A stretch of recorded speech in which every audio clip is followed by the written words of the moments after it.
नमस्कार माझ्या टेलर मैत्रिणींनो, हा एका नवरीचा ब्लाऊज आहे, हळदीच्या साडीवरचा आहे। तर ह्या कस्टमरला डिझाईनचं एवढं काही फारसं माहिती नाही आहे, तर त्यांनी मला फक्त 2 पानगळे आणि 2 मटके गळे असे सांगितलेले आहेत। तर ह्या ब्लाऊजचा मी पानगळा केला आहे आणि त्याला अशी साधीच लेस लावलेली आहे, कारण आपण ह्याच्याहीपेक्षा कारण त्यांनी मला काही असं सांगितलं नाही की तुम्ही महागडी लेस लावा, कसंही करा। जाताना मात्र ते सांगतात की तुमच्या मनाने करा तुम्हाला हवं तसं, पण जेव्हा पैसे देण्याची वेळ येते त्यावेळेस ते नाही होऊन पडतात की नाही आम्हाला हा गळाच आवडला नाही, लेसच आवडली नाही।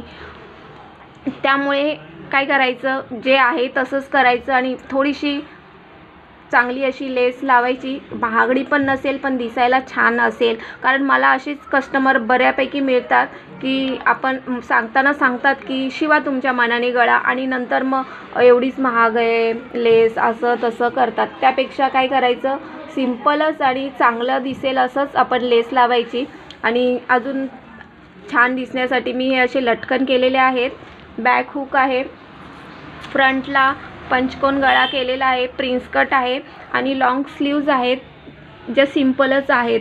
तर तुमच्याकडे पण असे कस्टमर येतात का की सांगतात की तुमच्या मनाने करा आणि पैसे द्यायची वेळ आली की आम्हाला आवडलाच नाही गळा असं म्हणतात का?